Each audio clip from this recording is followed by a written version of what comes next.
Il y a maintenant sans doute plus de 2 heures que Jésus parle. Il est temps de finir, de laisser s'éloigner tous ces braves gens qui l'ont si bien écouté et qui vont partir en emportant sa parole. Mais il faut encore qu'une dernière leçon soit donnée. Il faut que cette parole, dont ils ont la chance unique d'être les dépositaires, ils la répètent.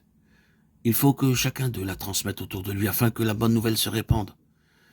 Et tandis qu'ils redescendent de la colline vers le lac, qu'ils se dispersent dans les villages voisins pour trouver leur nourriture ou qu'ils retournent en leur pays natal émerveillés de l'admirable discours, les assistants se redisent encore les uns aux autres ces petites phrases par lesquelles Jésus leur a demandé de participer à son œuvre. Vous êtes la lumière du monde. Est-ce qu'on allume une lampe pour la cacher? Mais non, on la met sur un chandelier et elle éclaire la maison tout entière. La lumière que vous avez reçue, faites-la briller devant les hommes, afin qu'en voyant les belles actions que vous accomplirez, le monde entier rende grâce à notre Père qui est aux cieux. Si les paroles du Christ, par leur beauté, la vérité enthousiasmaient les foules, il y avait aussi dans son action autre chose qui passionnait ses contemporains, ses miracles. C'est là un mot que nous avons déjà employé plusieurs fois, par exemple lorsque Jésus changeait l'eau en vin à Cana ou quand il apaisait la tempête. Mais c'est un mot difficile à comprendre et qui demande des éclaircissements. Tant de gens, tant de grandes personnes ne savent pas ce que c'est qu'un miracle. Essayons de l'expliquer. Regardez autour de vous ce qui se passe dans la nature. N'est-ce pas merveilleux? Que le soleil et la lune se lèvent régulièrement et se couchent, que les étoiles dansent dans le ciel, leur balai si bien réglé, que la minuscule graine jetée en terre germe après quelques semaines et que d'elle sortent la tige, les branches, les feuilles et les fleurs d'un arbre, qu'un enfant si petit au jour de sa naissance grandisse et devienne un homme. Tout cela n'est-il pas extraordinaire? Et si nous n'étions pas tant habitués à ces merveilles que nous n'y prêtons plus guère attention, ne devrions-nous pas éprouver devant ces phénomènes de la nature une immense admiration? Tout cela, tout cet ordre parfait des choses et de la vie, qui l'a voulu, qui l'a organisé. Dieu, dans sa toute-puissance, il a commandé et l'univers lui a obéi.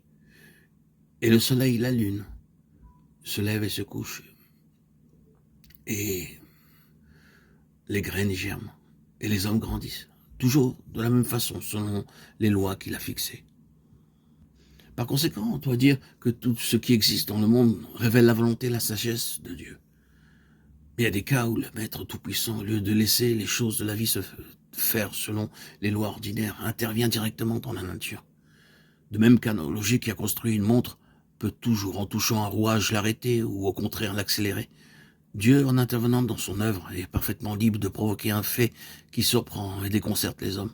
Par exemple, Dieu a décidé qu'un grain de blé devient un épi en 6 mois. Supposez qu'il décide que cela se fera en 6 minutes.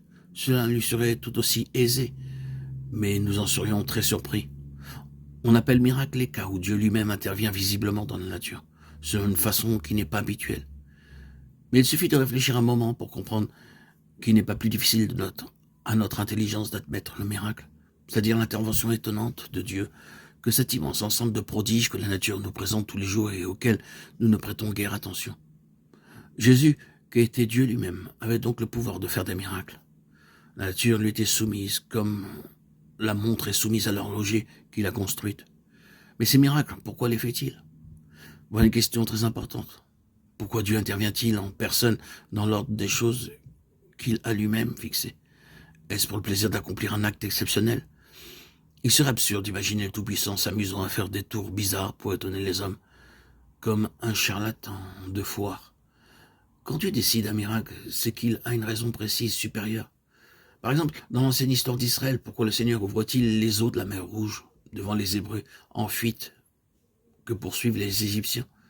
Parce qu'il veut protéger son peuple fidèle, parce qu'il a besoin de lui pour apprendre à l'humanité sa vraie religion. De même, par une fois, nous ne verrons Jésus, pas une fois, accomplir des gestes extraordinaires pour le plaisir d'étonner les foules. Et même quand des gens curieux et indiscrets lui en demandent, il refuse. Mais quand Jésus fait des miracles, c'est toujours pour donner aux hommes des leçons de bonté ou de foi, pour leur faire sentir sa puissance. Chacun de ces miracles a un sens et c'est ce sens qu'il faut tâcher de pénétrer.